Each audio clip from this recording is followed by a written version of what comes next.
Who the hell can wait till morning? Talk now at latenightsportsradio.com.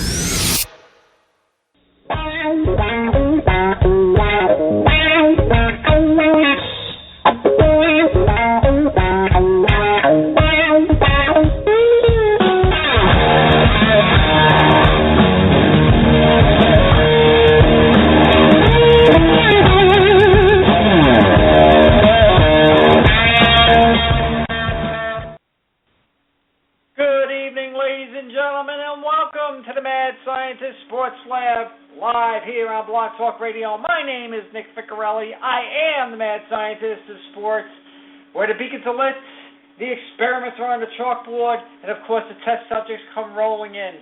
Tonight, though, it's just going to be a little bit different.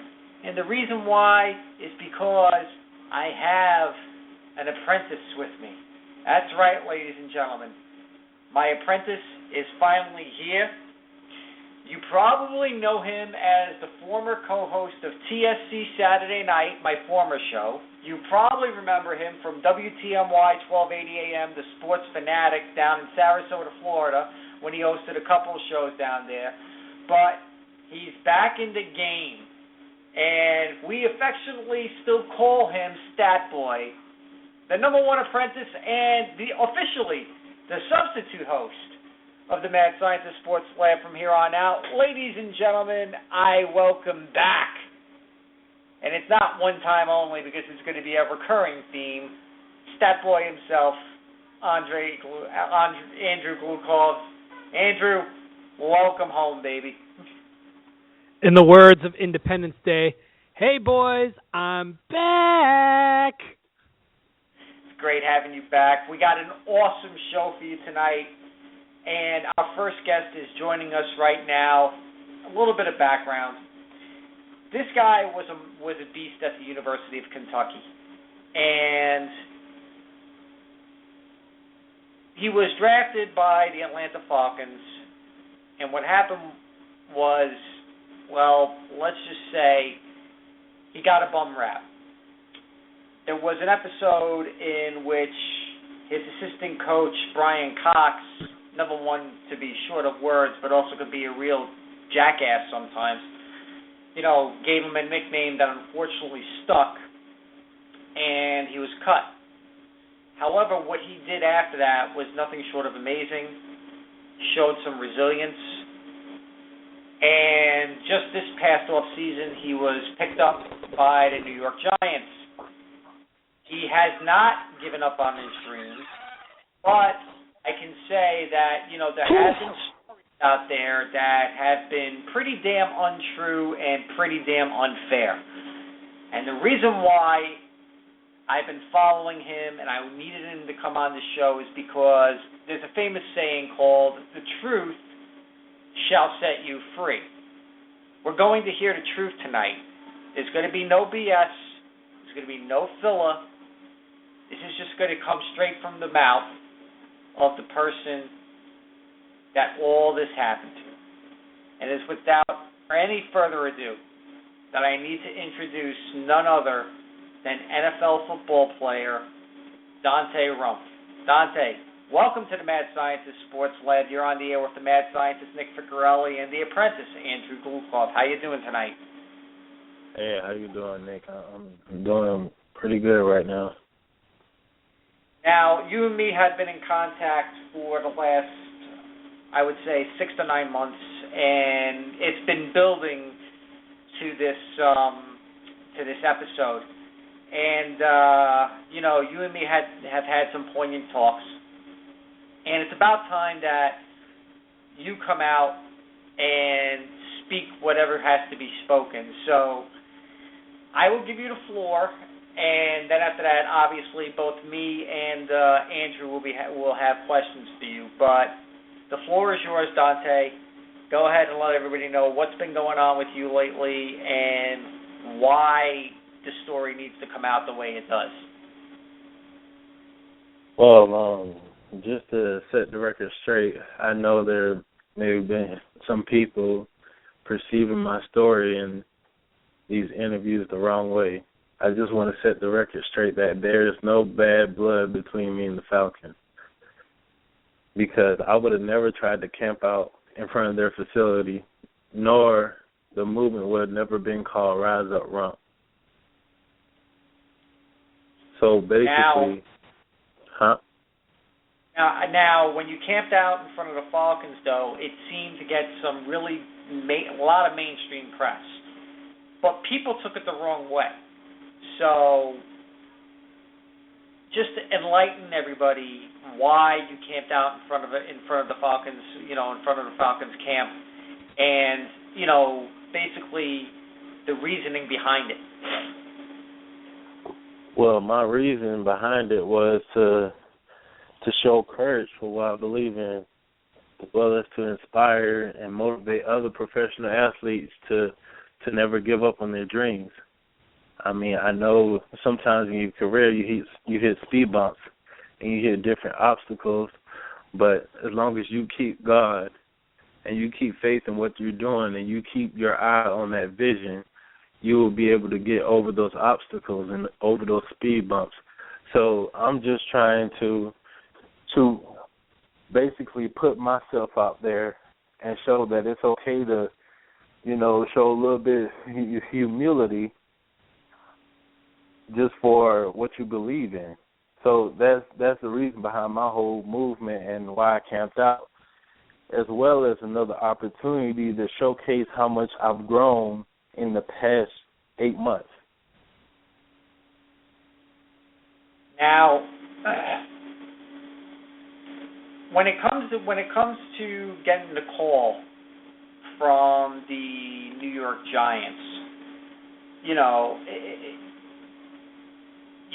there was a time where you were going through what people called a dark depression, and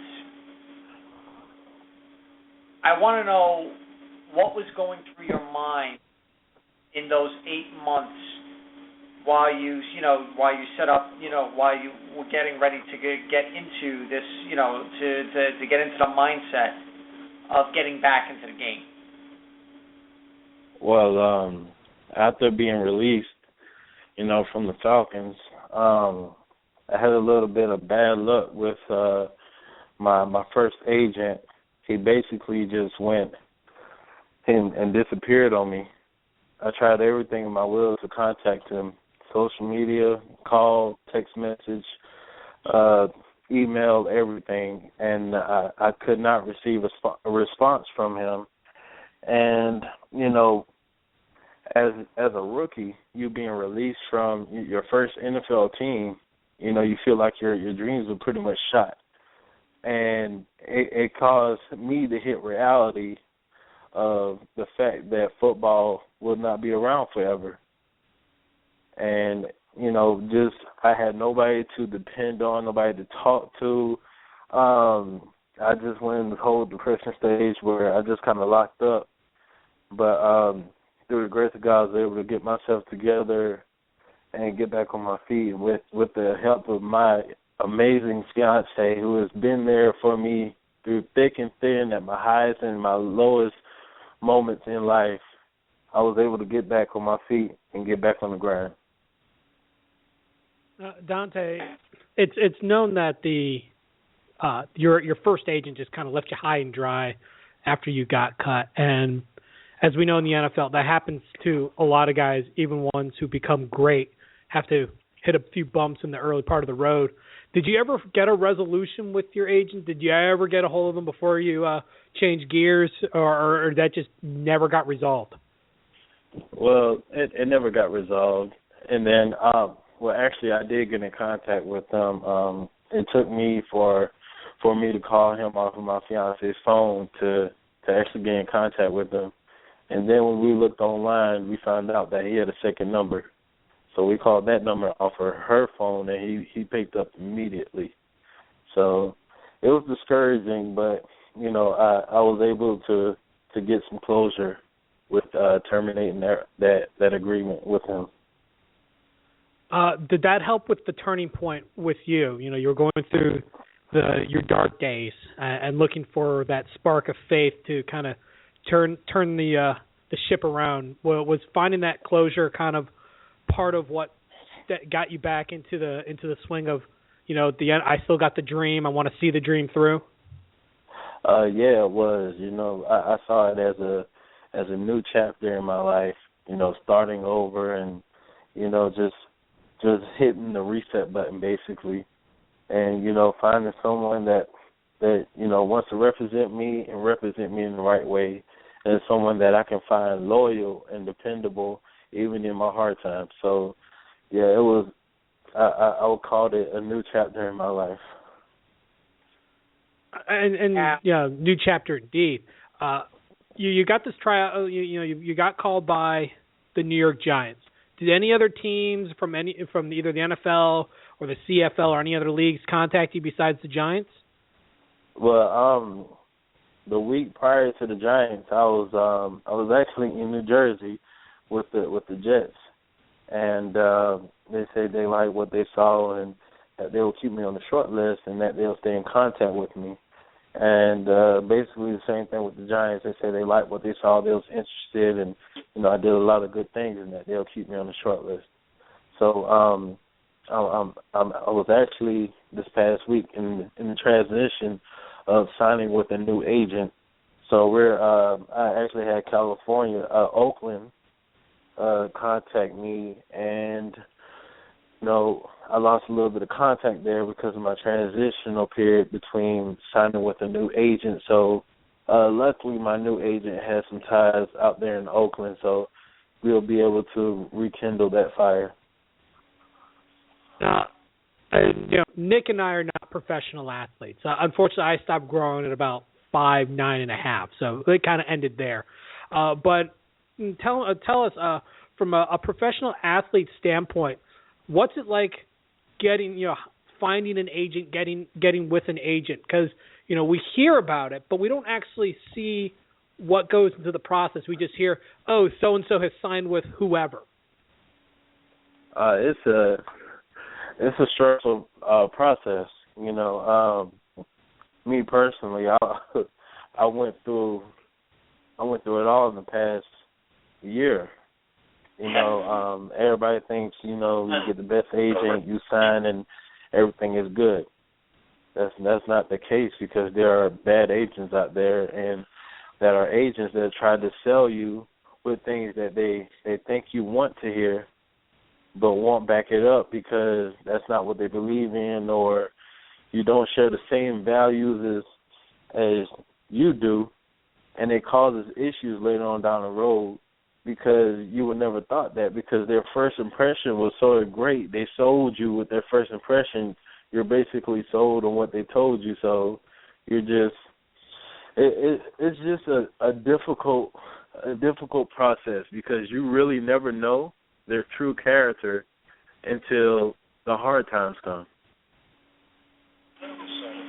Now, when you were staying in the tent, as they would say, it was called the Tent of Faith. And the story goes is that you pitched your tent. The Falcons, one of their head scouts came out, had a conversation with you, said he would go back in, talk to the people. Next thing you know, the authorities come, they ask you to move the tent. You move the tent across the street. And then you stay there for about 5 to 6 days. Authorities come back, pitch the tent. When they tell you to pitch the tent, you do, and that's when you get the phone call from the Jets. During those 5 or 6 days, what was the reflection that you were going through? Because I can only imagine, here you are, over 6 feet, 320 pounds, you go from the highs of playing for a professional football team to staying in a tent. And what was the mindset that you had, and why was it called the Tent of Faith? Well, it was called the Tent of Faith because, as I stated earlier, the whole movement is about keeping the faith, keeping the fight, keeping the drive to accomplish what you believe in, to conquer your dreams. And the tent, over the 5-6 days I was in the tent, it was reality for me because I don't have a home. So, you know, it really hit that, you know, I don't want to be in the stage. And it motivated me to push even harder because even though that was a reality for me, it was a reality that could be changed with one opportunity.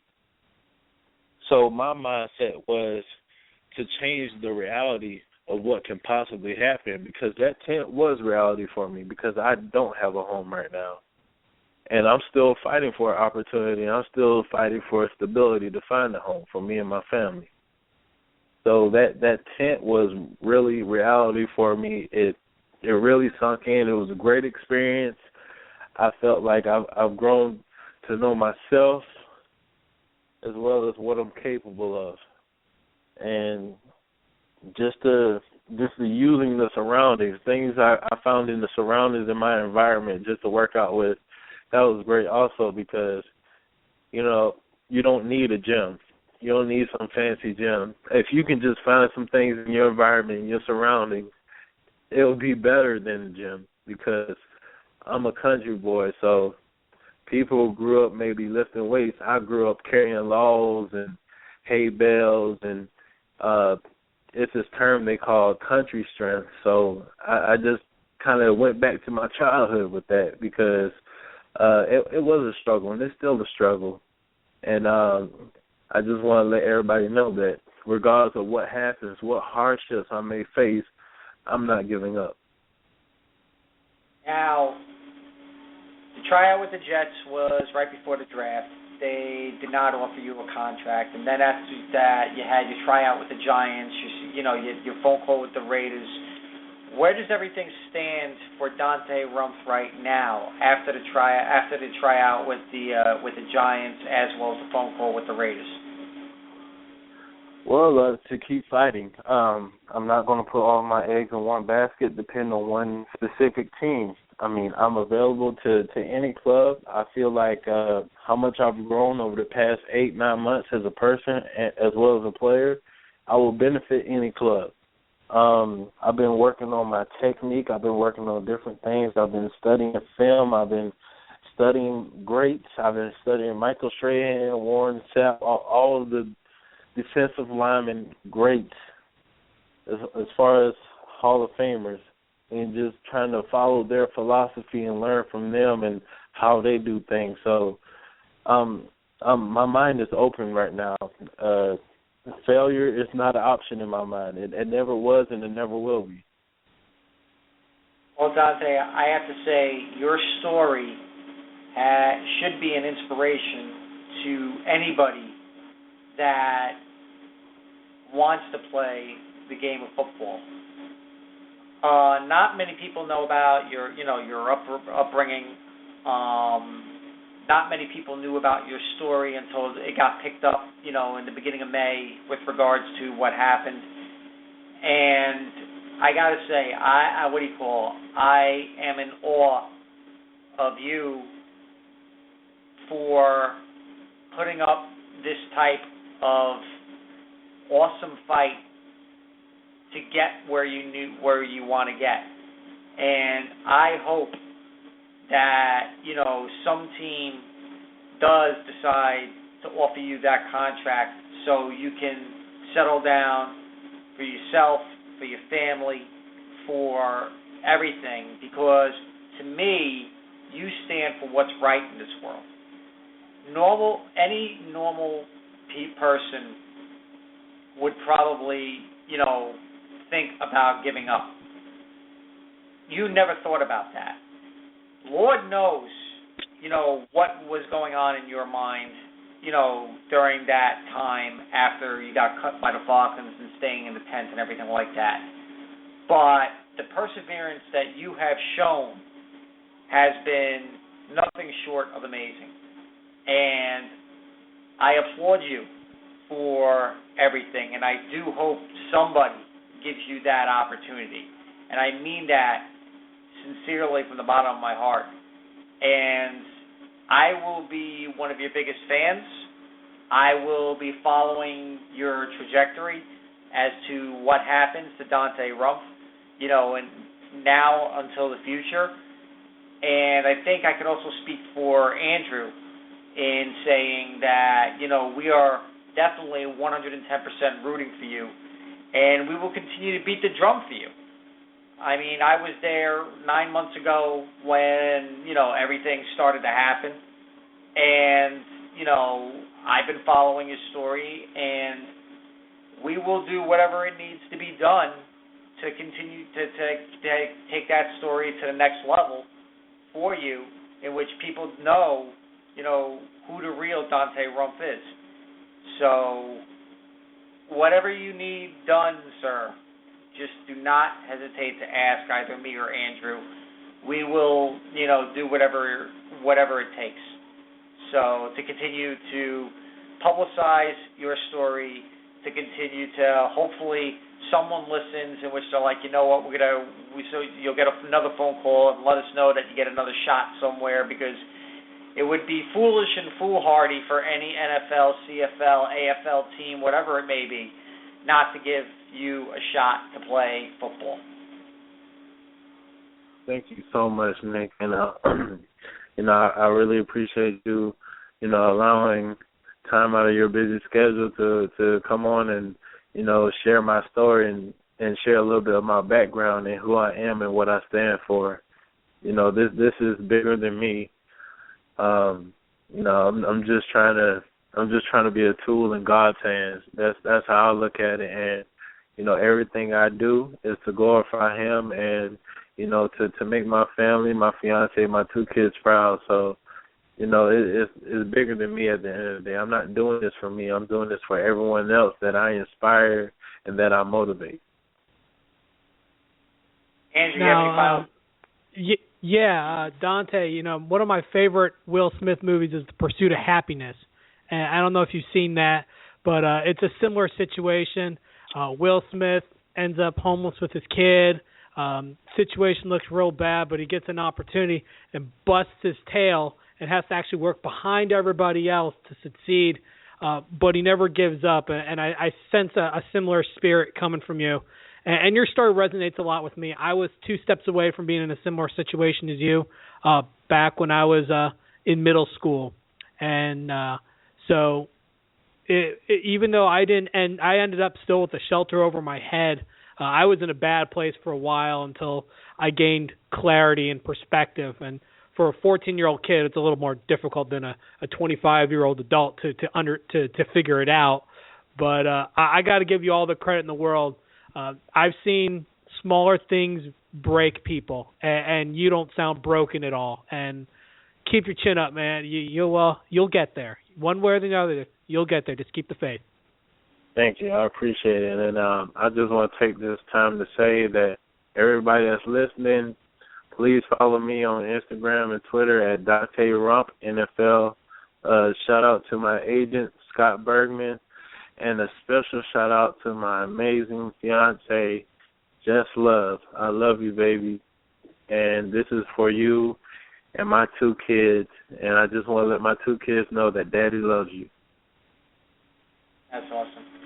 Donte, thank you so much for joining us this evening. We will definitely keep in touch, and we will definitely have you back on if you have any news that you want to share, with everybody. I'll be the first one in line to break something and get you whatever needs to get out there. So thank you so much for joining us this evening. No, thank you. Thank you. It's been great. All right. Have a good night. All right. You too. And that was Donte Rumph, former Kentucky Wildcat. Andrew, I got to tell you, that's one hell of a great story, though. And I mean, when I first heard about it, I had to not get Donte on air because, stories like this never get told. I mean, you hear all the bad stuff about players and stuff and everything, and with all the negative press that we've been getting lately coming from the Golden Shield, you need something like this. You need someone as grounded and someone that now has a clear mind and a clear goal of what needs to be done. And Donte Rumph is one of those guys, and it's very heartwarming and uplifting to listen to his story. It is, and it's one. Not even his story included. I already hated Hard Knocks. His story accentuates my distaste for that show because what happened to him on that show, I think, had a direct correlation to what he's had to go through the rest of the year. I think if the Falcons were not on Hard Knocks, he would have been cut like any other player, but he wouldn't have gone through as much of a hardship, in my opinion. I think an opportunity would have presented itself more quickly, and he would have been able to do something with it. I mean, he's got talent. You don't make it in the SEC without a certain degree of talent. But it just goes on to show that this television program has some negative results. And I never liked Brian Cox. He was an annoying player. He was even worse as a coach. And this was very much Cox's personality. He always rubbed me the wrong way, and I've never seen someone directly affected by it.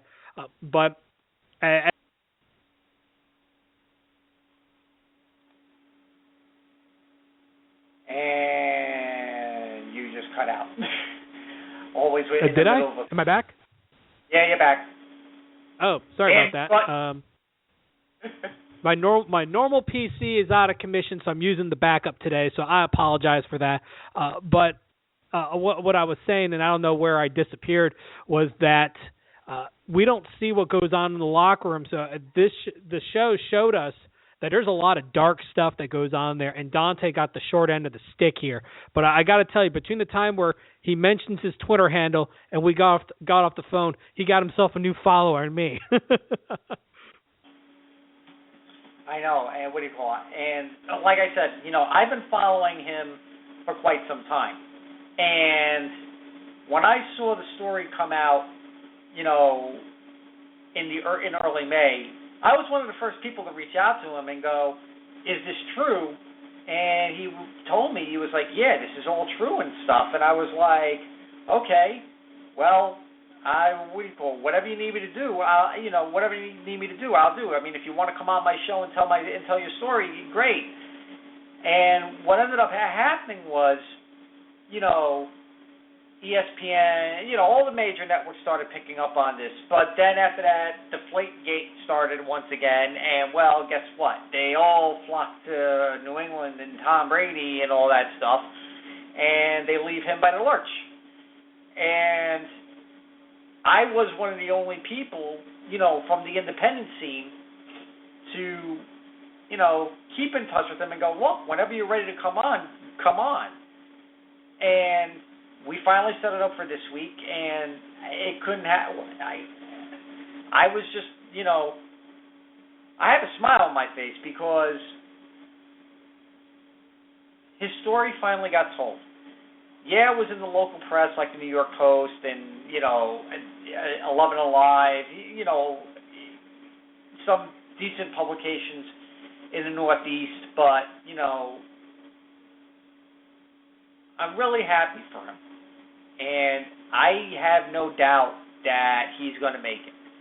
Whether it's with the big guys in the NFL or if he travels up to Canada to play in the CFL, he's going to get an opportunity. Someone will see his talent, and someone will see his story, and someone will give him that opportunity. Nick, I think part of it is him getting a new agent. I think that'll help with promoting him to different teams and stuff. When you have no agent, look what Dante Culpepper did to himself. When you have no agent, good things don't happen to you in professional sports. So hopefully the new agent being finalized will help him be promoted properly through the proper channels so he gets those shots, gets that tryout, gets that potential contract. Even if it's in the CFL, you go somewhere, you bide your time, and then you use that as an opportunity to show that I can hang with the big boys and then get an opportunity back in the NFL. It's worked for multiple. It worked for guys like Kurt Warner, who fizzled in the NFL, had to go somewhere else and came back. this is not the end of the story.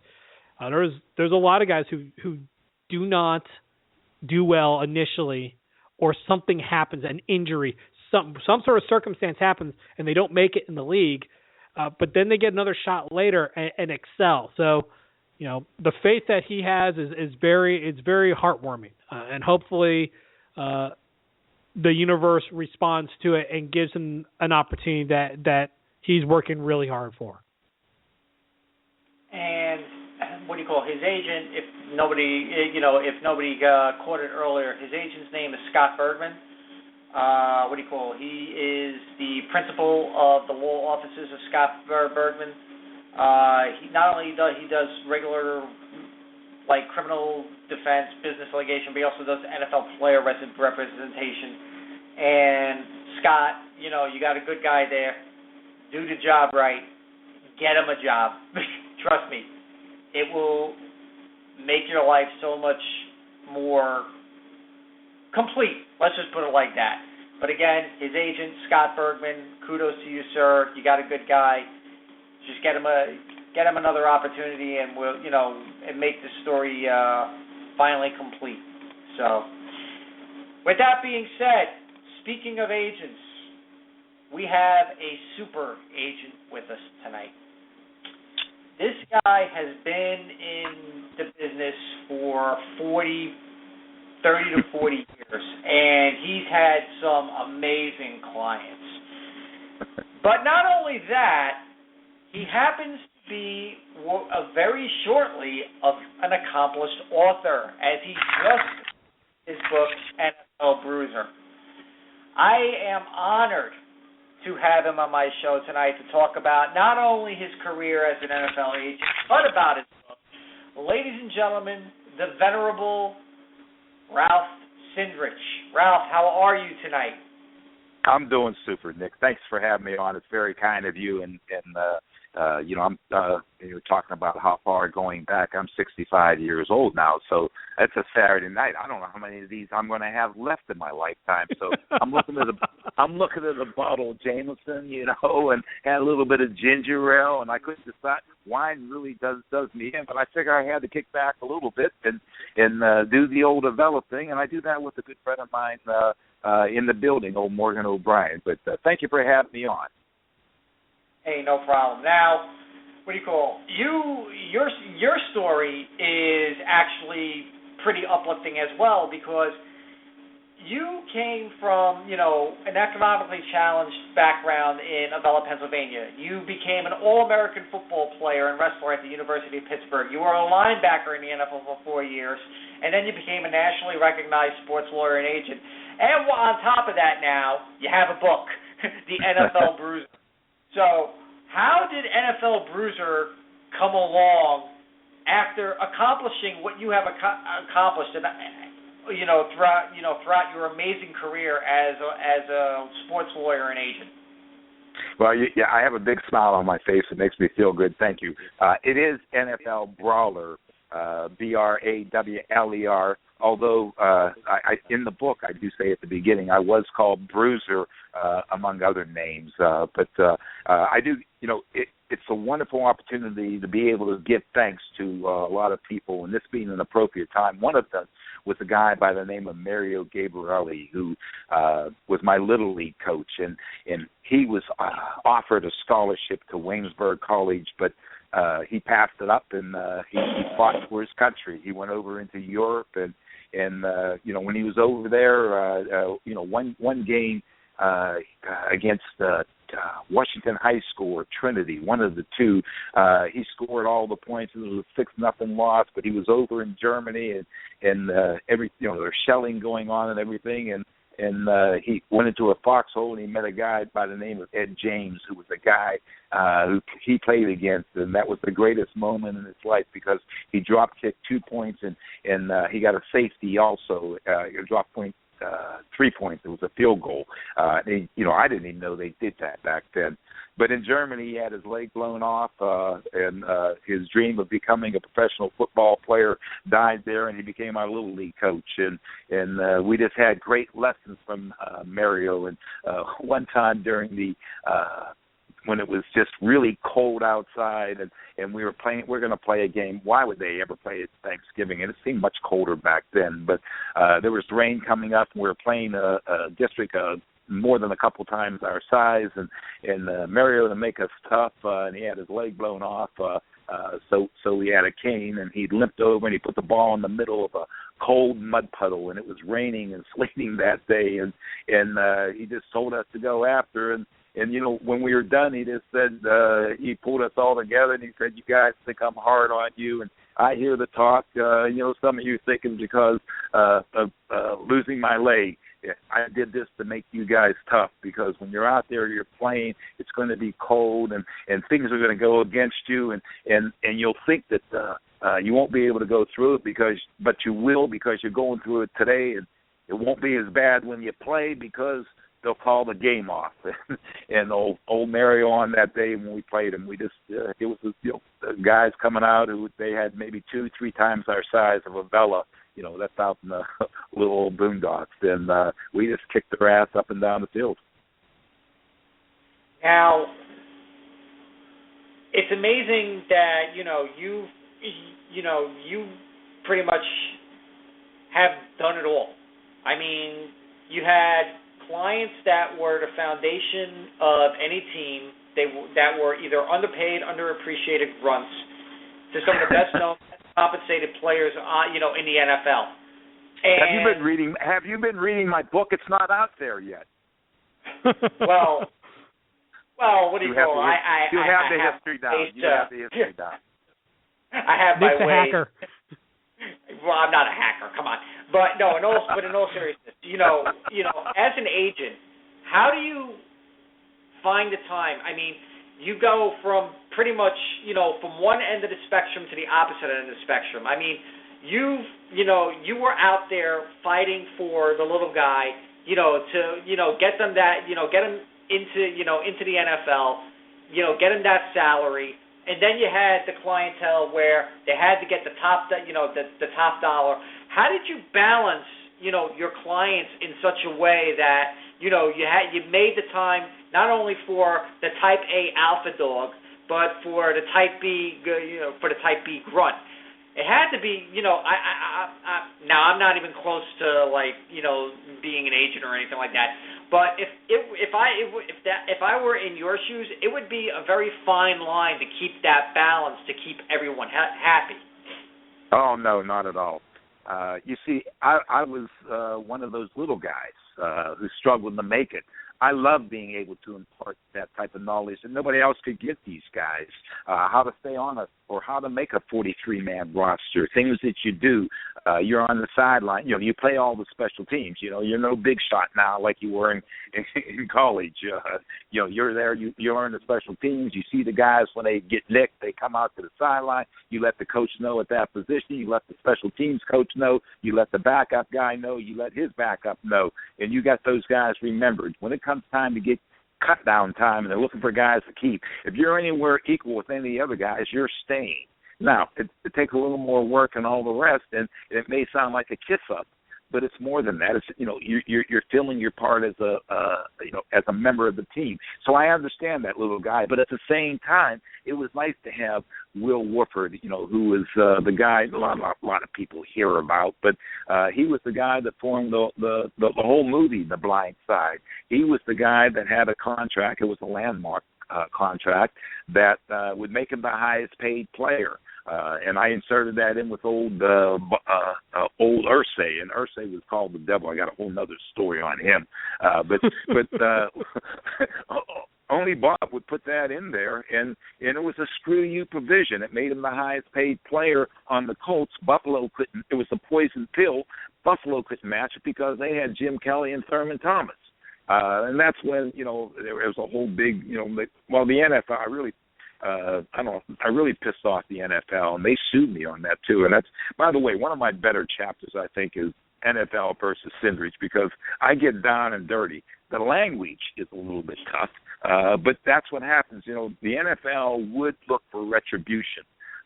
So one thing, though, with the book, when you talk about that, again, the balance between the two, the champions I had were top of the line. I mean, you look at the guys and you say, okay, Al Toon, Bill Fraley, Paul Gruber, John Offerdahl, Herschel Walker. I did the trade there. But when you just start going through the names, and I did that when I was president of IMG, along with John Offerdahl's contract, which was a holdout with old Robbie down there, but several contracts with Bill Polian, and there's really I had 3 chapters with him. So I enjoyed working with the NFL people, and really the story that I have is a love story about the game.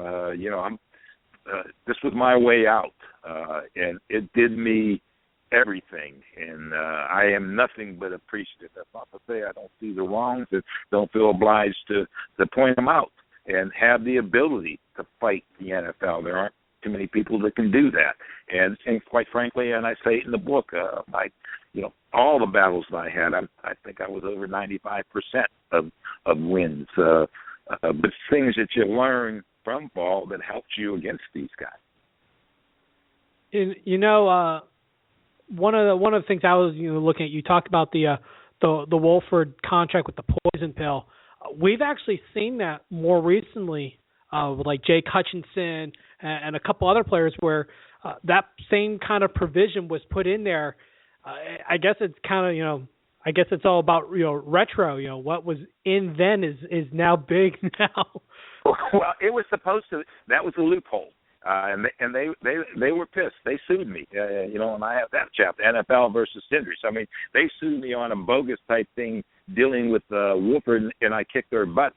But the fact of the matter is, even in the deposition, the attorney, the perfect little smart-ass attorney from Harvard on the other side, mentions some of this stuff. So the bottom line is though. Out there with Wolford, it was copied afterwards, and I do recall Hutchison afterwards. Before that time, one of the grunts, though, that really, and if you look back, 1988, Paul Gruber was the first offensive lineman as the 4th pick in the country to be the highest paid player and the highest paid offensive tackle. Vito Stellino, who's in the Writing Hall of Fame, wrote about it at the time, and it was started to change it for the grunts. And I knew a lot about offensive linemen because I played linebacker. I mean, I found maybe with the exception of a few or maybe more than a few offensive line coaches, I was as competent as anyone in the business on judging offensive linemen because that's all I played against. And I had to play inside and outside. And you know what? I was more of a wrestler, too small to go to defensive line. So I had to adapt the linebacker, but I didn't have the maneuverability. You can't have any weaknesses in the NFL. And my weakness when you got there was pass coverage. You need, and by that time, my knees were pretty shot. I mean, I had 2 or 3 operations at that point. I've always had a soft spot for offensive linemen because when I was younger, I used to be one. And when I actually moved down to the Tampa Bay area, when Paul Gruber was still playing, it was later in his career in '97, but he wore the same number I did in school, 74. So he was my favorite player on the Bucs at the time. So it's just kind of a cool little small world thing. But let me ask you, let me change gears a little bit. Let me just say one thing on just one thing on Paul Gruber. Just as if you ever had to pick a guy, or with your son, you say, who can we pick out to be an upstanding guy who's this, that, and all the rest? It's Paul Gruber. Yeah, and you look back at that Buccaneers team, 97 to 99 range where his career ended. You had guys like him, Mike Allstott, and Ward Dunn, who did some amazing things for the community. Even though you had more loudmouths like Warren Sapp on the team, that actually was a team that did a lot of good things outside of off the field. We sometimes forget that football players are people too. And I just like to kind of throw that out there. Sure. But I do have a question for you. Turning back the clock, you were involved with the Herschel Walker trade, which was a landmark deal. What was it like being heavily involved in that? Well, it was one of those things where I was going by the seat of my pants. I had things going on at home. I was president of IMG, International Management Group Football Division. And these guys, it was a great marketing firm and all the rest, but they knew jack about football and really didn't have the patience to be involved with football, because football operated entirely differently. It didn't pay the big bucks back then like golf did and the other things, but they wanted to be in it because they could see the growth. And I just get a call, at one time, it's late at night, and and I couldn't go down right then, but the call was that the jet was leaving, 7:00 in the morning. Jerry says it's going, and I just said, hey, you just let them know it's going to run out of gas. I just can't be there. And so I did make it down, though, and the meetings were down in Dallas. And this thing, you hear it from a lot of different people and all the rest, but this deal was done by Jerry and really no one else. Mike Lynn was the other guy on the side. He wasn't going to pay jack shit to any of these guys. And there was no way a deal was going to come down with any team in the NFL, because Herschel wasn't going to leave without receiving just one heck of a contract. And nobody else was willing to do it, and certainly not Mike Lynn. And nobody else was willing to give up the picks but Mike Lynn. So it was a deal that only Jerry could make and had to make, and it was at a time to where the team was on the field. And when you get into trades, they're fluid. I mean, they come down quickly. And it was basically when I said that, Mike Lynn, here's what we want, he basically said, take a bar of soap, go in the bathroom, and just do what you want with it, because we ain't paying you any of that. And that's where Jerry stepped up. And Jerry wasn't, he didn't get out of the room to make any calls or whatever else. He just said, here's what we do. We'll do it. I said, Jerry, it's the only way it's going to get done. And he just sucked it up, and that was totally his call. Totally his call. Well, what a huge abused, deal. Jerry got a lot of abuse from other owners for paying that compensation. I mean, I forget and that was actually Peter Johnson, head of IMG, who went over, the list of bennies that he got, the house there and club seats and an automobile like the one he had. I mean, just a whole bunch of stupid stuff in addition to a lot of cash up front. And that was such a landmark deal in the NFL, kind of, for such a marquee player. And so I guess it's kind of cool that you can kind of look back and say, I had a part of that. I got to witness something that made such a ripple effect in the NFL, and for a guy who dedicates a chapter to the Shield and his lawsuit. I guess you kind of have to smile at yourself at how upset the rest of the league was because of the Shield that went down.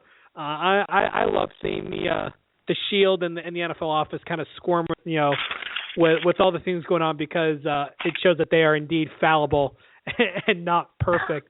But just as an aside, I don't know if you're following professional wrestling, and when you talk about a landmark deal, I didn't know whether you were familiar at all with Bill Freilig's contract in 1985, and we used as leverage wrestling because Bill was such a phenomenal athlete and all the rest.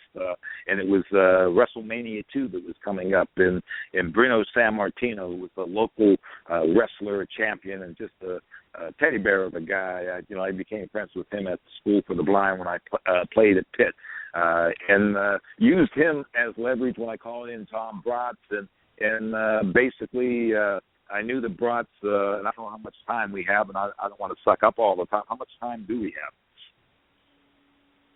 We got another 10 minutes. Yeah, okay, so how much time did you say? 10 minutes. 10 minutes, okay. Well, the long and short of it is we basically set up something to where I would have Bruno Sammartino in an office when Tom Bratz came in, and I would also have Bill Freilig, and Bruno would get up and leave whenever Tom Bratz came in, and John was the general manager for the Atlanta Falcons, and I knew one thing that these guys always like to do was to drink, and you had to be careful because they were all pros at drinking. They looked like choir boys in the morning, and I'd see agents out at the Senior Bowl, and they just, they looked like they were dead. And one thing I knew with Bratz, and we were the second pick in the country, so we were holding everything up.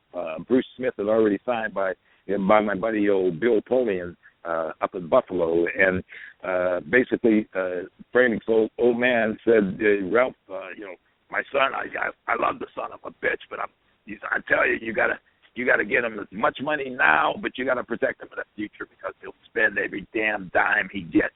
And so basically, I had to try to figure out a way to get some money up front and something on the tail end. And so I hired some attorneys who come up with a theory of a rabbi trust. A rabbi trust is where you put a big lump sum of money in now, and you can't touch it for a certain period of time. And Bill's contract, I think, was 20 years. It was 20 years from the date deposited, and basically it was one of these things to where it would pay him a lot of money over a period of time, and that's what his dad wanted, but nobody ever did that stuff. So I broke all the rules, and I got a bottle of Pepto-Bismol. I sucked it down, bought a case of Iron City beer, maybe two. And when Bratz came in, I asked him when he wanted to go fishing. I knew he loved fishing. He was out of the chair right away.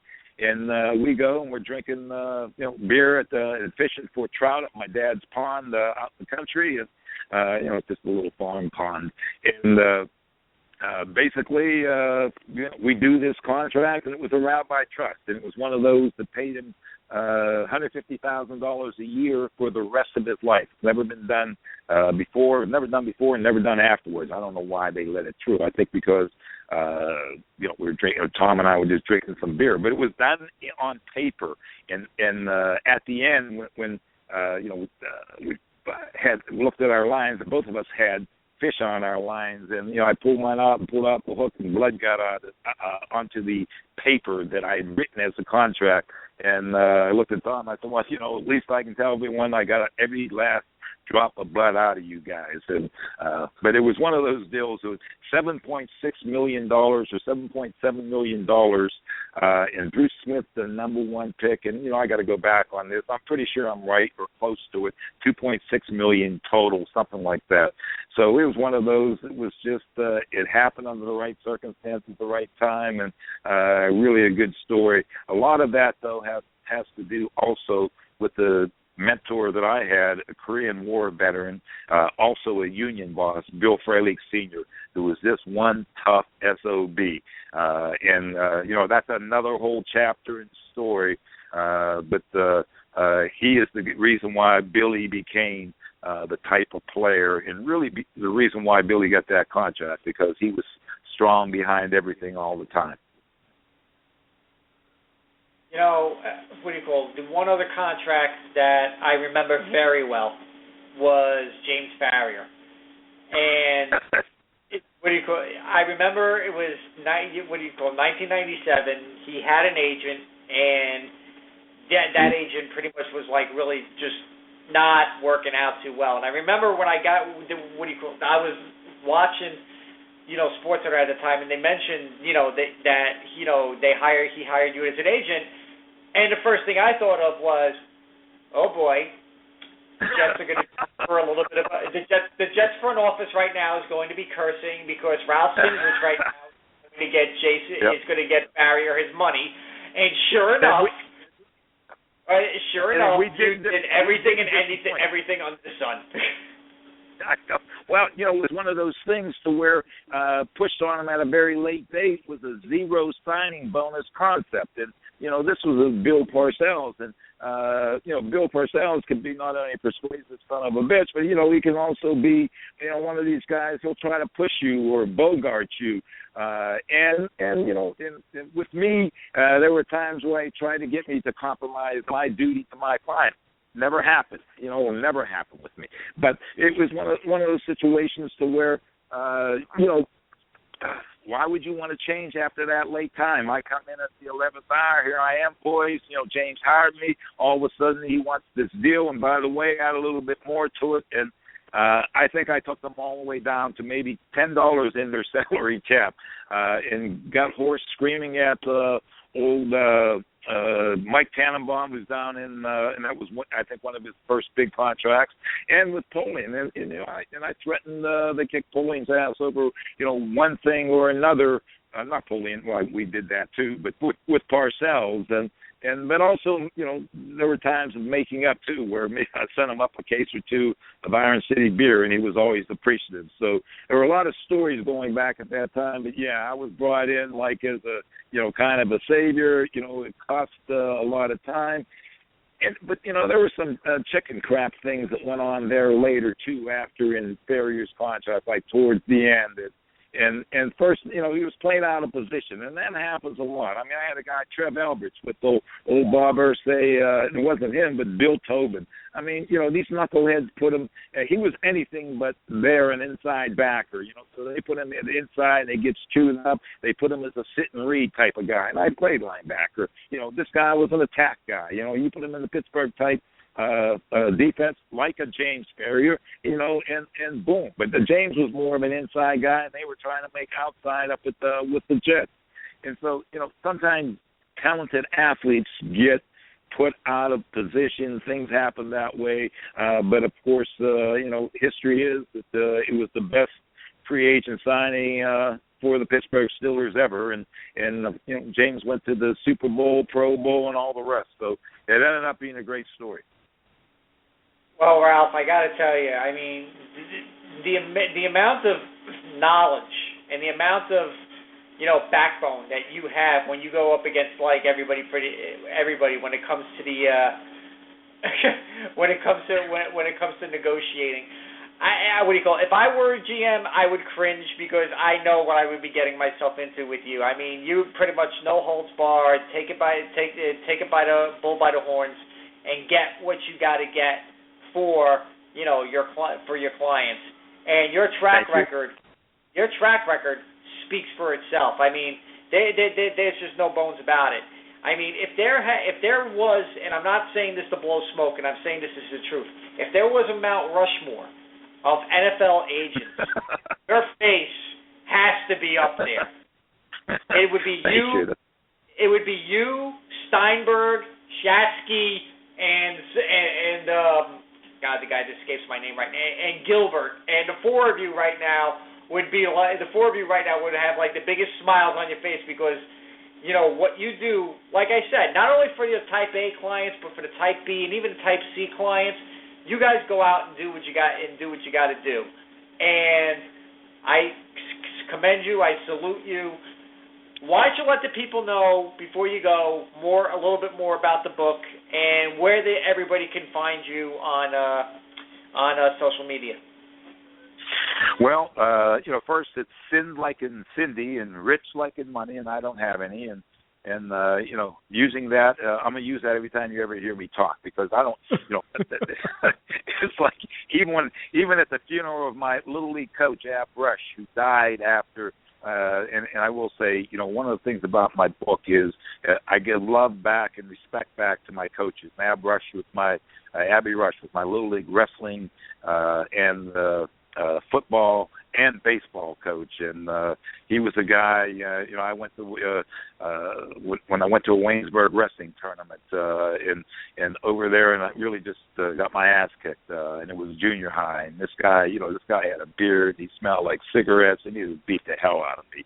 I don't even know if I had hair down by my dinkle at that time, but it was one of those situations to where I wasn't used to ever getting beat. And this guy, my coach, Abby Rush, who just died maybe a month ago or so,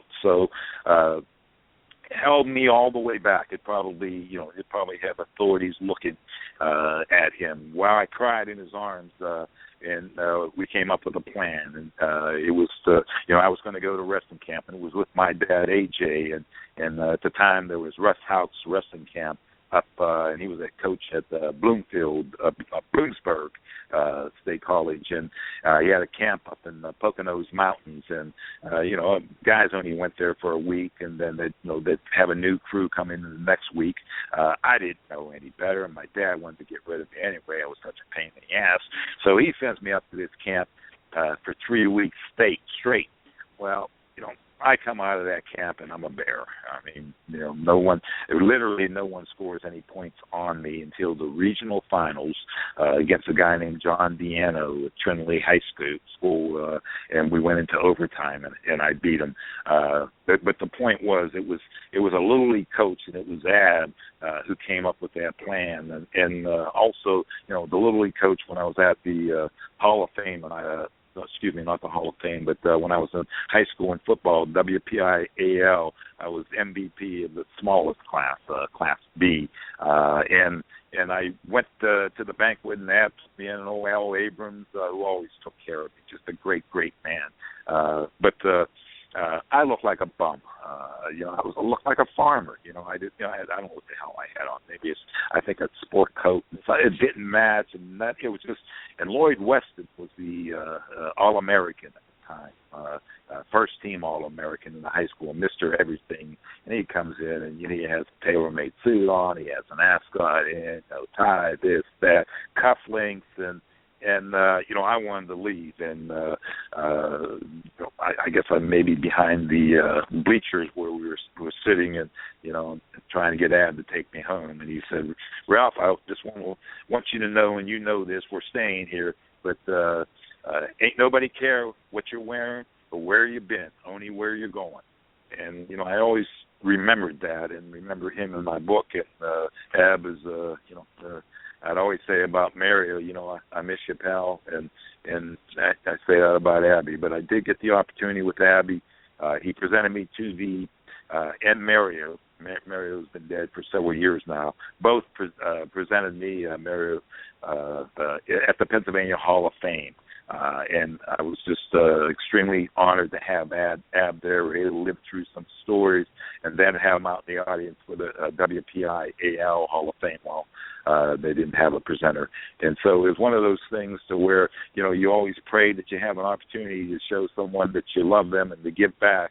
And I was able to do it with Mario when I was playing pro ball, and I'd go to see him, and he would give me his homemade sausage, and, used to have so much garlic in it, it would make, suck the air out of you. But he'd always exchange a punch with you because in the Army he was the boxing instructor, and, he had that leg, but it was always reminded to him, wasn't how wasn't the punches that life gave you, is how you took the punch, and so that was something he instilled. And one thing about the book, I'm able to show that type of I guess lesson to me and maybe others, and I hope there are some other morals to the stories out there, and and there are a few chapters where it might even get down dirty. I'm sure that would surprise you. Well, Ralph, I want to say thank you so much for joining us tonight. It was amazing talking to you and bringing up, bring all these memories and stuff. Really appreciate it. Would love to have you come back on in the not-too-distant future. Hope you have a good night, and have a cold one for me, okay? I have another one. Thank you so much. Hey, I enjoy, how do you not enjoy just talking about yourself, right? It's everybody's dream. Thanks so much. Exactly. I appreciate being on. Take care. Have a great night. Thank you. Bye-bye. And that was Ralph Sinrich, NFL super agent, and his book, which will be coming out in the not-too-distant future, NFL Bruiser, something you really, really, really are not going to want to miss and definitely want to read. Before we get to our next guest, Lowell Moore, just want to let you know that this show is live right here on Blog Talk Radio, courtesy of Fantasy Sports Warehouse. But fear not, ladies and gentlemen. Not only is this show right here on Fantasy Sports Warehouse, but you could also listen to it on syndication on the following networks: I-95 Sports and Entertainment Network, War Room Sports, Happy Hour Network, the Arena Sports Network, Die Hard Sports Radio, Sports for Fans, the Ace Network, the Sports Crave, Nuts and Bolts Sports, Asylum Sports Network, and Late Night Sports Radio. That's right, ladies and gentlemen, 12 different networks that carry the Mad Scientist Sports Lab. Not bad for a little show that people said that couldn't get done, huh? With that said, Nick, I didn't catch that. Can you repeat those again?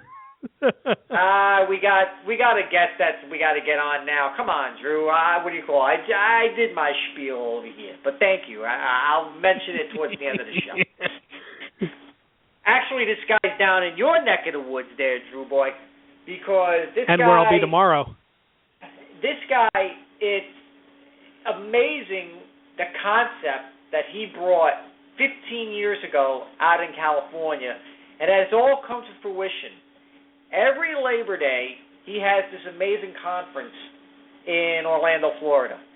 And the concept, it's basically for the fans, by the fans, with the fans. So with that being said, let me introduce everybody to the founder and CEO of What a Fan, Lowell Moore. Lowell, how are you doing tonight? I'm doing well, Nick. How are you? I'm doing very well. So, explain the concept of What a Fan to everybody in case nobody knows exactly what it is. Well, What a Fan, in a nutshell, is an organization that celebrates and honors sports fans of all genres, both college and professional sports, through recognition awards and appreciation events that we do on an annual basis. And throughout the year, we hold a variety of different events and contests to identify fans that are devoted, passionate, loyal, supportive, fanatical fans that fill stadiums and arenas across the world, quite frankly. And our award show and sports fan conference that we hold every Labor Day, as you mentioned, has something that we're very excited about.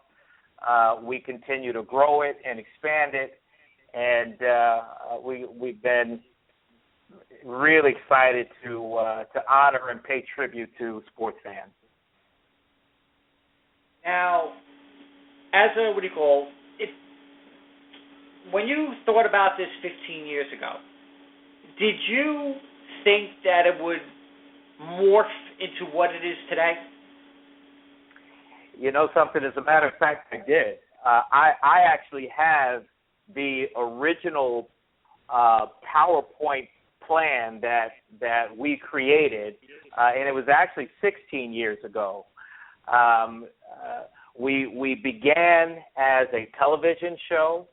I actually shot a pilot for the show. We sold that pilot. I should say we partnered with CBS with that show, and unfortunately, 9/11 occurred, and that incident obviously rocked our country and just put a hold on entertainment television that year. So our show was put on hold because our release date was after the 9/11 incident. But yes, we did know that it would morph into this. What we did not know was all the changes and the new technologies that would come into play now. You know, there were no social networks when we began this project. There was no Facebook, no Twitter and YouTube, and all of these avenues that we have now to connect with fans on a day-to-day basis did not exist. So that's the newness that exists for us now that we didn't have then. Digital cameras, GoPros, and all of these things, smartphones, none of that exists 16 years ago when we were doing this. Now, not only do you have, What a Fan, you pretty much explained it, right then and there, but, the recognition that you give the fans, is absolutely amazing. I mean, fans from all across the world, and I'm not just talking the United States, I'm talking across the world. They post everything on your website, and it's amazing when you're talking football, basketball, hockey, soccer, baseball. It's pretty much gone viral. So, what is it about the website that the fan gravitates to place their pictures on there, to place their videos on there, to actually join your quote unquote club, and how do they get nominated for like certain awards? Well, it really, it's a simple concept. Honestly, it comes down to just gratitude, right? Just saying thank you. I mean, it really is that simple. That someone has developed a program that just says thank you, and we just happen to be saying thank you on a global scale to fans that really their contribution to the sports industry is insurmountable, right? There's really no way. You take the sports fan out of the equation, and I don't care in what sport we're talking, and we've got a serious problem, right? So the draw to what we're doing is we're just saying thank you. We appreciate the dedication and the energy and the fanaticism and the loyalty and the amount of money that you spend from year to year supporting organizations of all genres. Tonight, for example, we also recognize fans in the Arena Football League, and the Arena Football Fan of the Year is a New Orleans fan, and his team tonight presented him with his trophy and his ring during the game, and I mean I'm looking at the social networks tonight and seeing all the pictures and all the accolades and all the gratitude that not only the team is providing him, but his fan base and the cheerleaders, and that's got to be a pretty awesome night for him, where he's the focus of attention in addition to his team. So I think it's just a fan being told thank you. You're really important to the success that sports has experienced and continues to experience on a day-to-day basis. Drew, you have any questions for Lowell? I do. I was letting you get your kicks in, Nick. As I sit here with my UCF shirt on, and just happen to be going to the City Beautiful tomorrow. Great year you guys had, man. Well, at least in 2013, not so much last year, but we did okay. True. I expect the team to be much better in 2015. They got a tough schedule with South Carolina and Stanford away. As you can tell, I'm a rabid UCF fan myself. I went to school there. I was in the college marching band. Only missed a handful of games of the last 14 seasons. My missus is a U graduate as well. So you guys have that in common. Awesome.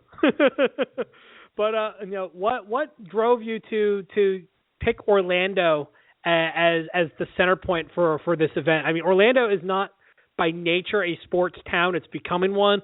The support of Orlando City there is absolutely unbelievable. The MLS has been downright giddy at how responsive that city's been.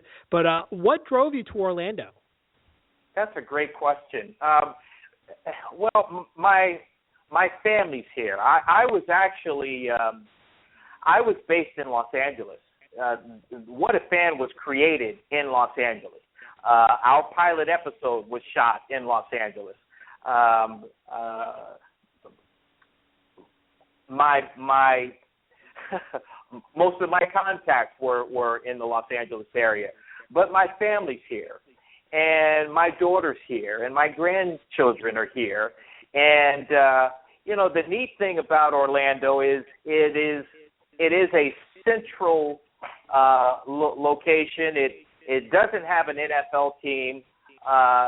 So, we're never going to have a Super Bowl here. We are the number one tourist destination on the planet. So the opportunity to bring it here, hold it here, and grow it here was appealing, because there are a number of ancillary opportunities for fans when they come, especially during that Labor Day period. If they want to bring their families down, their children down, there's Disney, SeaWorld. I mean, everything that we have here. And you're right, man. The Orlando City Soccer, man, they've done a phenomenal job of impacting our city from a sports standpoint. And then the foundation of that is the Orlando Magic. So we've got some interesting things going on here, and I thought that it would be a great place. We're in our third year of a 5-year developmental plan. We're still tweaking things with the Sports Fan Conference and the award show. This year will be the first year that we film the award show, so that we can shop it to some of the networks that we've been talking to. So we're excited about that, and we're still trying to really get it right, and we're excited about that. We think Orlando may be the home for it.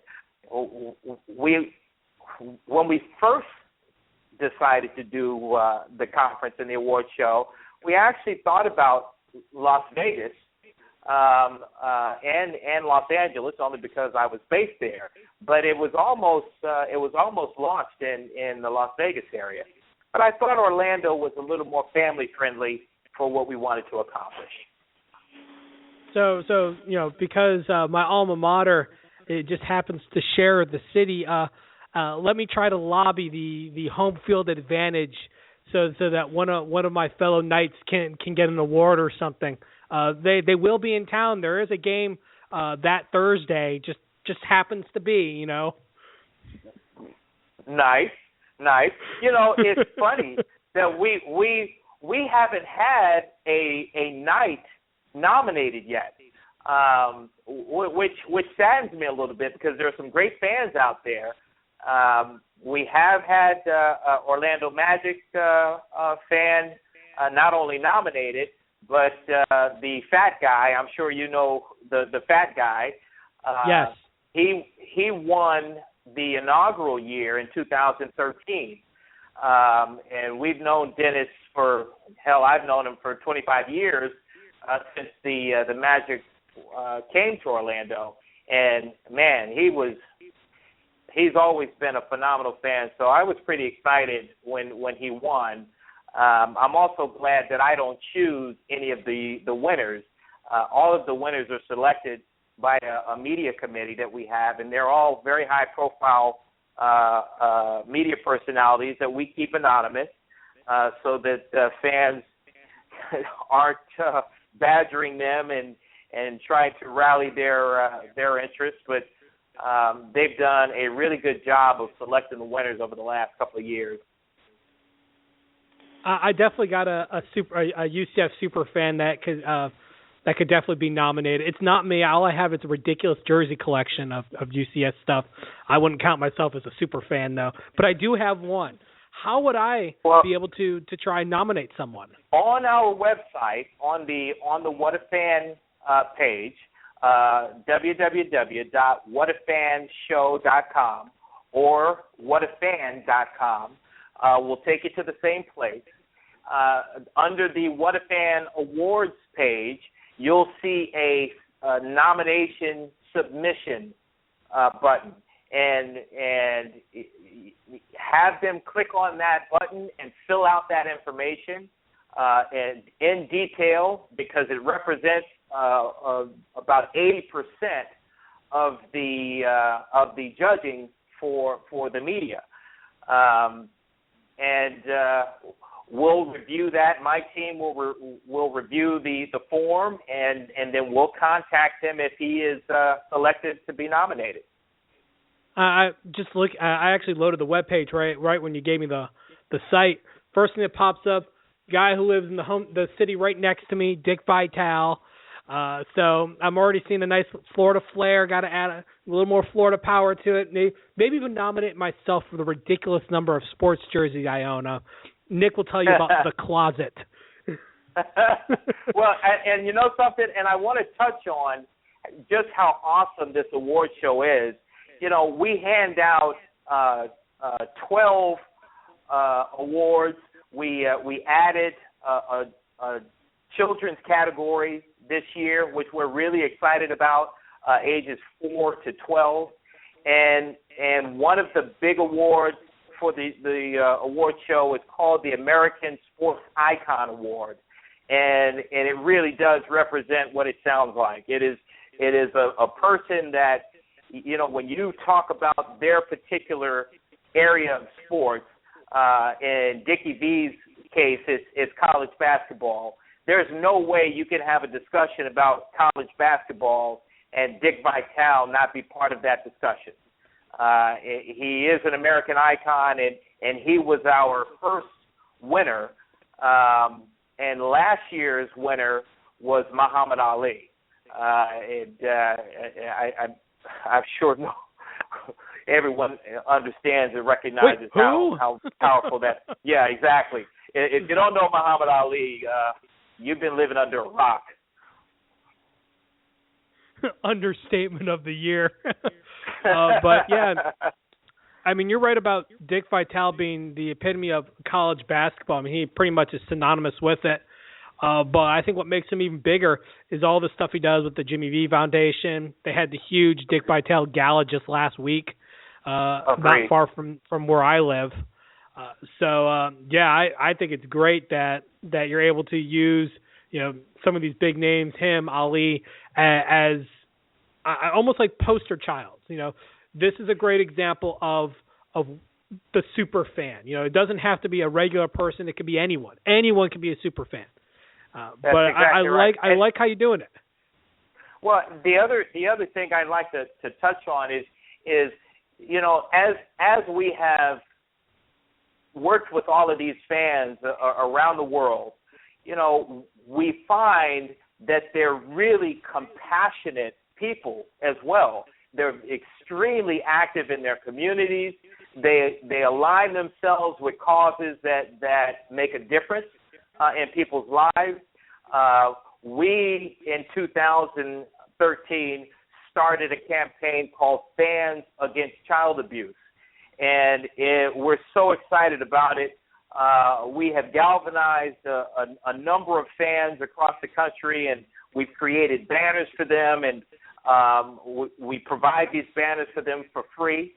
And they take them to their sporting events. Our mission is to increase a dialogue to get people talking about this issue, because we can't fix an issue if we're not willing to talk about that issue. And some of the super fans around the country are able to garner media attention to get people talking about it, and that's exactly what's happened. We've got them in France. We've got them in London. As a matter of fact, the two winners that the France woman won for the NHL award, which is amazing. She's in France, but she's a Philadelphia Flyers fanatic. And our London NFL Fan of the Year is an Oakland Raiders fan and actually travels to the United States 6 times a year to go to Raider home games, which we thought was just amazing. But these fans are on board with us, helping us to get rid of this issue of child abuse and bring more attention to it, so that we can end it. So they're not just fanatics and crazy people that dress up and paint up and you know, take their shirts off and dance around in nutty ways. They're pretty amazing individuals that just have a passion for sports, and they're putting their crazy to work through different causes. So it's a labor of love, man. This is a great deal that we do. It's something I love. I'm a freak of a fan myself, and my poor lady, I think if I turn on ESPN one more day, she might just shoot me. We can use another UCF fan. We can always use another season ticket holder. Just saying. Yeah, well, you know what? I'll probably be there. Oh, I'll be there too. Nick, why don't you take us home? Now, Lowell, you have a pretty amazing staff, and one of the people that happens to be on your staff is the lovely, talented Pamela Michelle, who happens to be a very good friend of mine. And when Pam, approached me about bringing you on the show, I was like, okay, I don't know if I'm like the perfect outlet for it, but I have to say this was an awesome conversation. I do have someone that I will nominate, on your website, and he happens to be a Green Bay Packer fan. He actually was a guest on my show not too long ago. His name is Steve the Owner Tate, and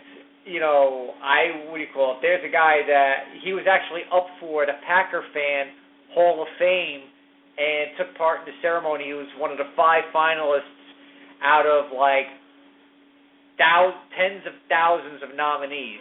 So I think that would be someone worthy of being part of the What a Fan Award ceremony, hopefully not down the road. Why don't you let the people know exactly when the conference is and, what to expect from What a Fan in the not-too-distant future? Well, a couple of things. You are absolutely correct about Pam. Pam is just an amazing human being. She is so talented. We had the pleasure of meeting Pam in 2003 when she came down. She was so enthusiastic and just amazing. And the entire time that she was down here, she kept talking to us about what we were doing, and she was very excited about it. And we have stayed in touch with each other. And ultimately, you're right, she is now part of our team, and much more than that. She's a family member. She's a sweetheart. Steve, the Owner Tate, we are actually familiar with. Steve was nominated in 2013. And quite frankly, I would really like to renominate him, because not only is he an outstanding Packers fan, but he's a great guy, a really good guy. Like him a lot. So I'm excited that you're gonna nominate him again, because I think he deserves it, and I think he's got a good shot of winning it. The conference is September 3rd through the 7th here in Orlando on International Drive at the Rosen. The award show is held every Sunday, September 6th this year. And as I mentioned, we'll be filming the award show this year. So we're really excited about it. We've made a lot of changes this year with the conference and the award show because, as I mentioned, we're tweaking, and we're going to continue to tweak until we get it right.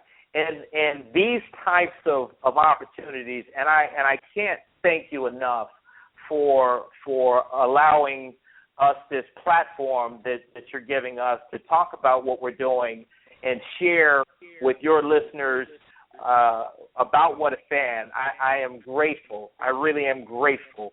And we're looking to do more with people like you and your platform to increase the amount of nominations that we can get. There's no reason that we can't do contests through your program, and I hope that we can talk about that in the very near future. So thank you so much for what you've done for us tonight. Well, I will put it out there to you live on air, and say, if you ever need a platform to come on and talk about the conference and talk about What a Fan, I will be that podcast for you. I have no qualms doing so. I think what you are doing is absolutely awesome.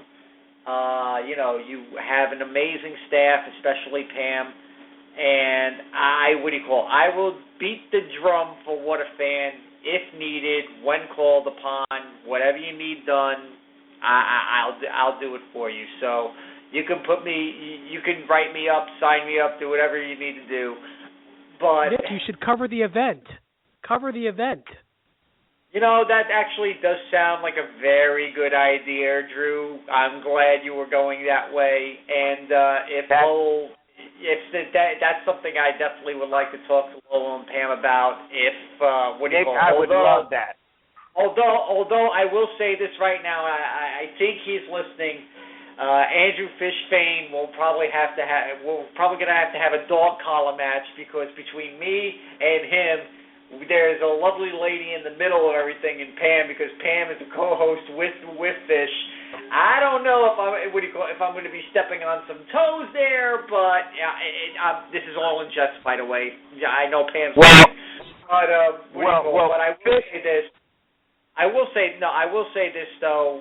If this is something that definitely needs to be covered, whether it's by the 4-letter networks, the 3-letter networks, a small guy like me, What a Fan needs to be covered, all across the board. It's a worldwide phenomenon that's going to break anytime soon. And Lowell, I'll tell you, I'm in your corner. Whatever you need, sir, I'm there. Well, I really appreciate it, and I think we should talk about that. And you mentioned another one of our family members, Fish. Fish is my guy. Fish is another great guy. Yes. Him and Pan are just they're the 1-2 punch, aren't they? Just great people.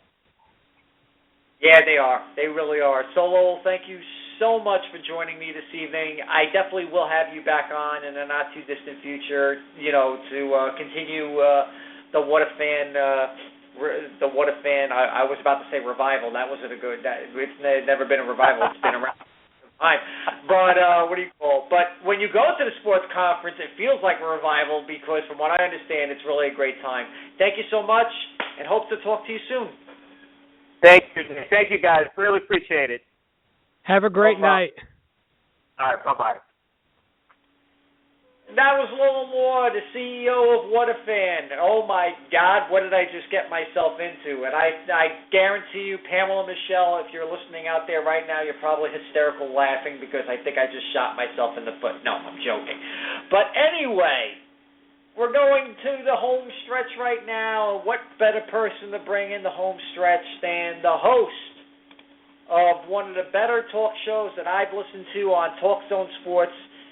It's aptly named Sports and Torts. He's a former attorney. Now he's a talk show host. And his dream was to become a sports talk show host. And when you listen to him, you know that mind of his is absolutely racing with enough information that, could probably fill an encyclopedia tenfold. And he also has just came out with a book not too long ago in April of 2015 called Talking Football, Hall of Famers Remembrances Volume 1. Ladies and gentlemen, without further ado, I'd like you to bring on the co-host of Sports and Toss and the co-author of that said book, David Spada. David, how are you tonight? Good. Thank you for having me on tonight. Was just watching the Hawks game. Well, at least there was one sporting event that was actually a really exciting game. We're not going to get into the other one. So what made you decide to get into the sports talk realm after being a very successful attorney? How did Sports and Torts come about? I had a show before called Barely Legal with former Chicago Bear Robin Earl. Robin was a client of mine at one time, and I knew Mike North from my time advertising on The Score, who used to be on The Score. So Mike had started his own radio show podcast, and I talked to Mike. I go, I'm going to start a sports show. So he goes, okay. Who are you going to do it with? I said, Robin Earl. He goes, okay. So then I started the show with Robin, and I thought, okay, a former Bear player could get these guys no problem, famers, great players. And after the first show, I go, Robin, who do we have this week? He goes, oh, I thought you were going to book someone. I go, Robin, I'm a lawyer. What do I know about booking people? And then it just sort of took off. We had our first Hall of Famer, Ted Hendricks, and I brought on Elliot Harris as a co-host along with Robin like 2 years into the show. And Ellie and I decided, you know what? Let's just concentrate on these Hall of Fame athletes. By being on the Internet, we'll have more time to do what we want with these guys. We're not tied down by these segments with traditional radio, and it just started to take off. We interviewed 120 Pro Football Hall of Famers. We've interviewed 196 total Hall of Famers during our 4.5 years doing sports and torts, and it's just been fun. These guys just love telling their stories. And how did when you did sports and torts, the book, when you mentioned, interviewing all these Hall of Famers, obviously this is only volume 1.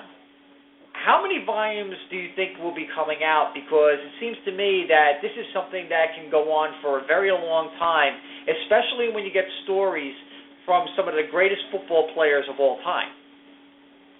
There's going to be 2 other volumes, so a total of 3 on the Football Hall of Famers. Volume 2 will probably have about 49, 50. Volume 3 will have the rest. And we broke it down by age group. These are the oldest 29. And we could go basketball. I think we've got like 36 basketball Hall of Famers. And we've decided to go college football coaches. I think we got 16 of them. And then baseball, we probably got another 20, 25. So it could keep going. I mean, these guys just love telling their stories here. Now, I want to get I want to go into the legal aspect on something because earlier today, actually earlier this week, the North Carolina Tar Heels were hit with the ever-dreaded notice of sanctions for the academic fraud that's been spoken about for the last couple of years now. And the evidence that was brought together by the NCAA was obviously very, very damning. And as an attorney, how would you go about representing North Carolina in anything regarding the NCAA? Because we all know how investigations with the NCAA goes. They either have a lot of teeth and the NCAA will give you a slap on the wrist, or there is a lot of circumstantial evidence and the NCAA will almost throw the death penalty at you. Very inconsistent. So, as an attorney, how would you combat these notice of allegations?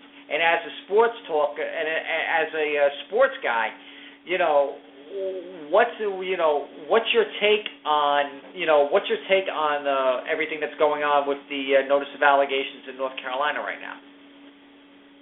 The main thing is the athletic director has to get control of the situation and talk to the coaches, the assistant coaches, if you can, the former players, the current players, and see what's going on. And then there's probably a little teeth to the story where there's a little truth. And what he's got to do is basically go to the NCAA and try to work out some kind of deal, because it seems like with these prior teams who have gotten allegations against them, the ones that cooperate with the NCAA usually have slaps in the wrist. When you start hiding stuff, that's when you run into problems and they drop the proverbial hammer on you, which you don't want. And again, the NCAA doesn't want to take one of their top college basketball programs and kill it because, again, North Carolina is one of the top 5 programs out there. So I think what they're going to do is try to work something out here where North Carolina will say, yeah, there's some issues here. What we're doing is we're trying to work to fix it. Again, basically self-police themselves, and the NCAA tends to like that. Drew, you have anything for Dave? Well, I'm just thinking to myself when he's mentioning this, and it reminds me of the time that the NCAA got so mad at Alabama they put Cleveland State on probation. And it's true that really did happen. They got really mad at Alabama for doing something. This is back in the 80s, and punished another school more harshly instead because they didn't want to touch a hot property like Alabama football. I'm afraid of this happening again. Me personally, I'd love to see the hammer just absolutely dropped on North Carolina. It would warm my heart just to see a little justice. But I think what you said is very valid. There's probably going to be a lot of backdoor dealing to try and work this out. The evidence is bad, and the amount of research that was done to this is immense. So if you were in that position and you were, contracted by North Carolina to try and do a deal, what kind of angle would you use to try and steer some sort of mercy your direction? I would basically say, listen, we haven't had any problems over the years. We run a clean program here. We understand what's going on. We're taking this seriously here. But again, these are just a couple allegations here. These are disgruntled players, this, and this, and go through the whole thing. Because the NCAA knows all these schools are doing similar things. I mean, in our book, we talked to Hugh McElhaney, a 49er Hall of Famer. In the 50s, he was getting paid by the University of Washington. He admits it. He goes, I was making more money in college than I did my rookie year in the NFL. He goes, I was getting paid by the university. I was getting paid by the beer companies to do promotions. I mean, Kareem Abdul-Jabbar, there were allegations that he was paid money to just turn the lights on at the football stadium. I mean, everybody knows this is going on again, but the NCAA does not like when it becomes public. And what they want to see is these universities do something to stop it. The ones that try to hide it have the problems. Look at SMU. They gave the death penalty in the early 80s. They still haven't come back from that. But again, they played all kinds of games, tried to hide it, but you can't do it. I mean, in this situation, look at Penn State. Penn State had all that going on, and the NCAA had to come down hard on them. But again, they didn't kill the program. And the allegations against Penn State were a lot worse what was going on in the cover-ups. Yeah, and with in the case of Penn State, from what I understand, was an 11 deal that actually prevented the death penalty from dropping. They were going to drop the death penalty on Penn State and decided, in my opinion, wisely not to. We forget that there's an economy that's attached to college sports now. Local businesses, especially in the small cities like State College. What happens to all those businesses if there's no sports? Do you think Chapel Hill could potentially fall in that same trap where, say they drop the hammer, the massive hammer? Do you think there could be more negative ramifications like SMU where they just won't recover? Or do you think they have enough clout and can recover within a few years? Oh, they'll recover real quick. Because just think who is the best basketball player of all time that went to North Carolina? Michael Jordan. You think Michael Jordan's going to let them kill his program? He'll do whatever's possible to save that program because he loves North Carolina. Everybody talks about the Bulls and about Charlotte where he's the owner. He loves Carolina basketball more than that. He has such deep respect for that program. When he played for the Bulls here in Chicago, he wore those Carolina shorts under his uniform every game. So Jordan will do whatever is possible. Look what they did when Dean Smith retired. They had Bill Guntridge take over, and then they had a guy from Notre Dame, Doherty, and then they had some issues, and they weren't doing well. What do? They get Roy Williams to come there, take over the program, and he's winning championships. The same thing. Again, they'll bring a coach in there to revive the program. Again, it's North Carolina basketball. Before Dean Smith, you had Frank McGuire there. They are going nowhere. Yeah, I agree with UCLA basketball. It'll be like killing UCLA basketball. Yeah, and UCLA wouldn't go anywhere. I think they're as much of a staple, if not more, than North Carolina historically. But you allude to UCLA, and you kind of allude to paying players. I'm just curious, what's your take on the pay-for-play movement that's currently, kind of in an in-between status as far as, with the NCAA?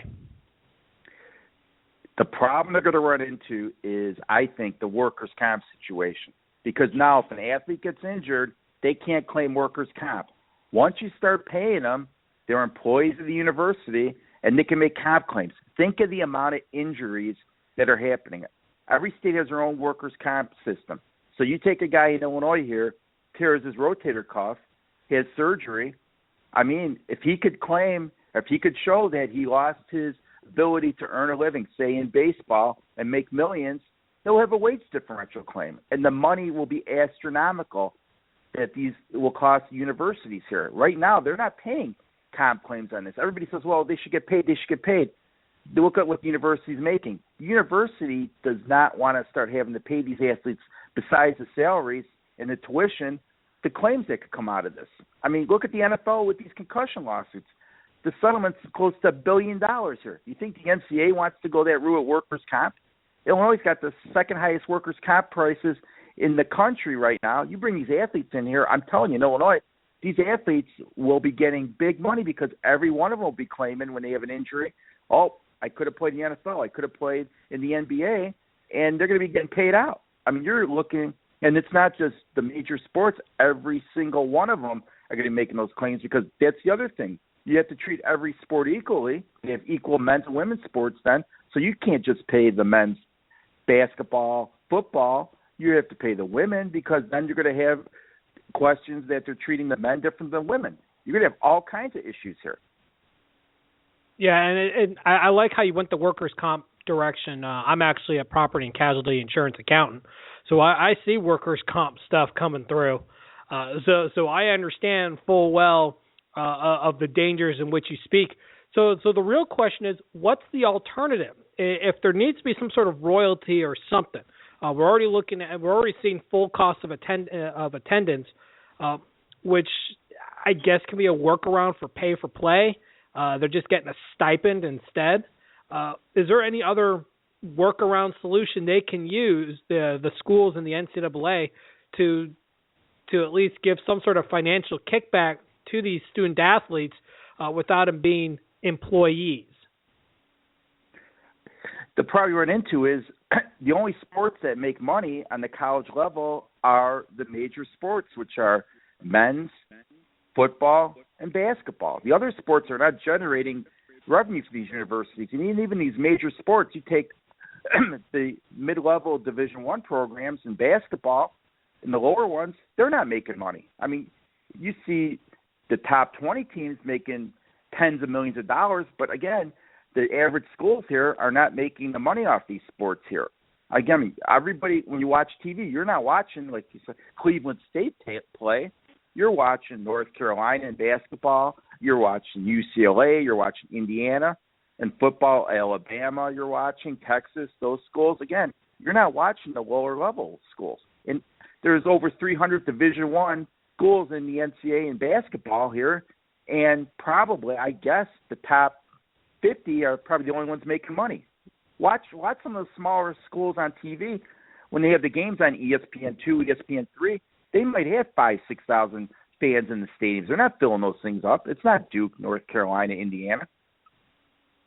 Oh, I understand. I'm a fan of small schools. My dad went Division III. I went to I guess you call it little in the athletic sense, but not little in the attendance sense in UCF. So and that's not a school that makes money. They don't.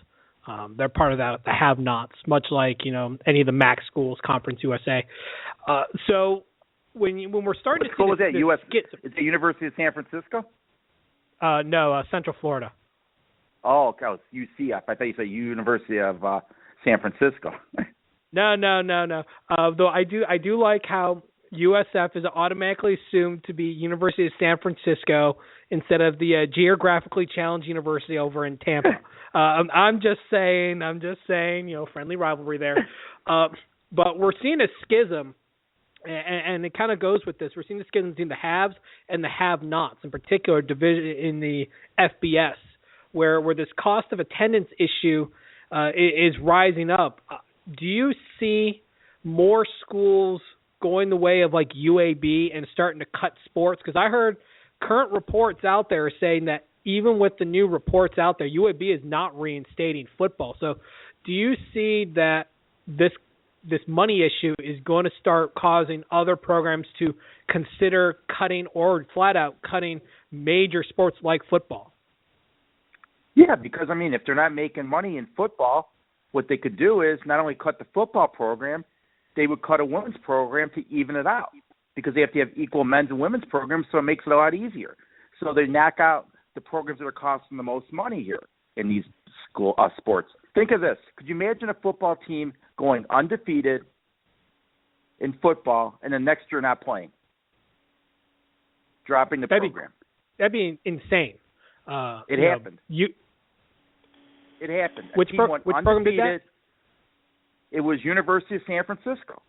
They went undefeated in football, and what happened was at that time they would not allow one of the bowls black athletes to play in the bowl game, and University of San Francisco refused to play in the bowl game because what ended up happening is their top three players were Ollie Madsen, future Hall of Famer, Toller, who went on to play in the NFL, and they had one other player on that team, and they said, we're not going to play without all our players. So Ollie Madsen, and this was the white players. They had Gino Marchetti on that team, Hall of Famer, Bob Sinclair, and they said, we're not playing without Ollie Madsen and Toller, and they didn't play in that bowl game. And then the university didn't have the money to keep the program going, and they quit playing football. Marchetti transferred somewhere else, or Sinclair transferred somewhere else to finish his career. Yeah, and the Dons have largely been, irrelevant in the world of college sports since. It just shows how the power of football is for, marketing schools. Basketball to a certain extent can market something like Gonzaga or St. Mary's or something, but football is usually the driving force of the notoriety for a school. I mean, University of Pacific canceled their program when the Big West disappeared from FBS, and now they're kind of a who are they again program out west. So it just shows how the impact of the sports being cut can really play a role in the future earning potential of some of these programs. And the University of San Francisco had a young guy doing their PR who was probably the PR marketing genius behind the NFL success, and even he couldn't save that program. Pete Rozelle. I didn't know Pete Rozelle was there. I learned something new today. Pete Rozelle was in their public relations there for the athletic department. So, I mean, you look at the people on that team. You had Gino Marchetti, Hall of Famer, Ollie Madsen, Hall of Famer, Bob Sinclair, Hall of Famer. Toller was one of their top players. They had another offensive lineman who should be in the Hall of Fame. Dick Stanfield was on that team, and Pete Rose was doing their marketing. And, I mean, again, they're actually working on a movie about that team.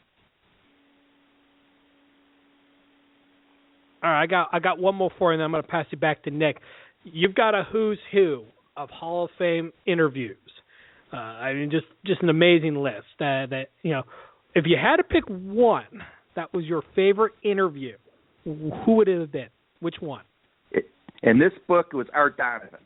As a kid, I remember watching David Letterman and seeing Art Donovan on there, and I thought the guy was absolutely hysterical. Never saw him play because, he played in the 50s, early 60s. So I'm thinking to myself, okay, let me see if I can get Art. I figured I had no shot. I got Art originally when I had the original show, and then I said, I want to go more in depth. So I talked to Art 2 months before he died with Elliot, and Art was hysterical. He was telling all the stories from Letterman and more. I mean, he talked about getting drunk with Julia Child on the show and afterward in a limo, and Julia kind of coming on to him. He goes, the first one was on Johnny Carson. I'm sitting in the room, and he goes, all of a sudden he knocked on my door and he said, we need some space. Can we have someone else come in your dressing room? He goes, that's fine. I don't care. He goes, I had that person from the San Diego Zoo with all these animals in there. He goes, I'm from New York. I didn't know anything about animals here. I got snakes and monkeys and stuff in his dressing room. I go, this is nuts. But he told about that. He goes, this guy comes up to me and starts talking to me, telling me how much he enjoyed me and talking about everything. What a great guy. I go, who was he? He goes, Walter Cronkite. He goes, can you imagine Walter Cronkite talking to me? Who am I? Some just football player. But no, he told the stories, and he invited Ellie and I to go to his country club he owns in Maryland and have some Schlitz with him. I go, what? He goes, yeah. He goes, when I die, my buddy wants to cut me open. You know what you're going to find in me? Schlitz and hot dogs. He goes, that's what I've been living on for 80-some years. But wow. he's an interesting guy. I mean, absolutely hysterical. I mean, this guy had one story after the other, and Letterman loved him. He'd have him on every year, and to show how loyal and how much Letterman loved him, when he did that commercial with Oprah in the Super Bowl a couple years ago, what jersey was Letterman wearing? Art Donovan's. I'm up to watch that YouTube clip of yours now. I'm going to have to check that out after the show. Oh, I mean, these guys, it's absolutely great talking to him. The one that scared me was Jim Brown, because I always heard about Jim Brown, how tough he was and mean. I'm like, if I get 5 minutes of Brown, I'll be shocked. Jim talked to Ellie and I for half an hour and just opened up, talked about his career. And I kept saying, but Jim, what's it like being the greatest football player of all time? He goes, it's not about that. He goes, I'm not going to say I'm the greatest. I did what I had to do. He talked about that, and he went into basically the career. And we talked to Bobby Mitchell, who was a teammate of his with the Cleveland Browns that got traded to Washington. He was the first black player on the Redskins. And he talked about that. The Redskins were the last team to integrate, and that was right in about 63, 64, the NFL forced it. And he talked about being in Washington at that time and the pressures on him. And this guy went on to be an assistant GM, never got the shot of being a GM. He talked about that, but he said the owner, Jack Kent Cooke, had great respect for me, basically always asked for my views and everything. And so you learned about the whole history here with this, what's going on. Len Barney talked to us, who'll be in the second book, about meeting Marvin Gaye and how he got the platinum record for what's going on. He just met Marvin by knocking on his door. He went to Marvin's house, knocked on the door, and said, yeah, Marvin, Len Barney. And Marvin goes to him, Len Barney. There's a guy in the Lions, Len Barney. He goes, I'm him. They developed a friendship, and they started doing deals together. And he talked about Marvin wanting to be a football player and went to training camp with him. And then the owner said, you can't let him practice. He'll get killed there. I mean, the stories. And even the non-Hall of Famers, you get stories. We talked to Rosie Greer, and he brought in about the Bobby Kennedy assassination, how he wrestled the gun away from Sirhan. And my kids are listening. They were doing a project for grade school, and they're listening to this, and he went through the whole thing, wrestling the gun away, how George Plimpton was going to get shot if he wrestled the gun away, and then Rayford Johnson put the gun in his pocket, and there was no Secret Service to be found. Finally, the Secret Service said, where's the gun at? And they go, Rayford's got it in his pocket. All right, Nick, take us home. You know, David, when I asked you to be on the show tonight, I was expecting the intellectual to definitely come out. And, sir, I have to say, man, I have to say, you were one of our, I should say, best guests that we've had on this show since I started it back in December, and kudos to you. I mean, the show that you have on Talk Zone is top-notch, and tonight just shows why it is top-notch. And I want to thank you for joining us this evening. Why don't you plug the book one more time and let the people know about your show on Talk Zone and where they can find you on social media. The book is called Talking Football, Hall of Famers Remembrances. It's on Amazon and Kindle. The show is called Sports and Torts. It's on TalkZone.com. All the episodes are on there. It's not just audio. We also put pictures. There's video of it. And we've been doing the show for 4.5 years. We were up for Podcast of the Year a couple of years ago.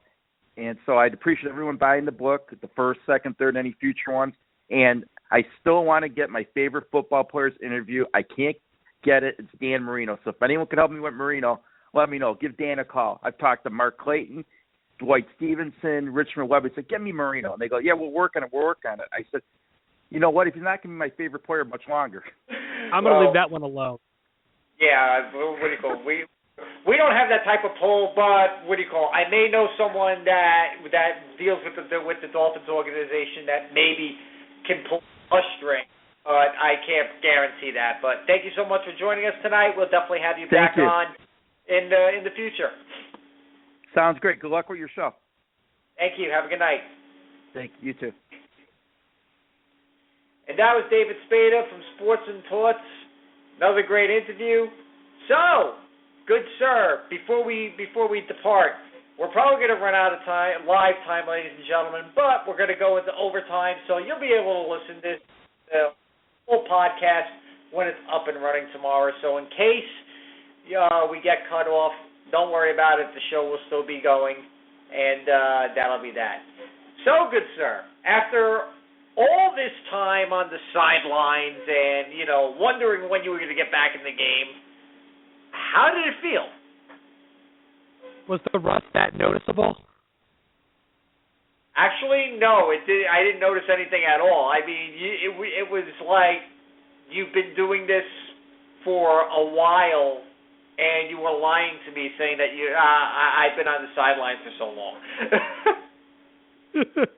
Well, I did have one guest moment once in like February, and that was it. So I guess there was a little bit somewhere, if that counts.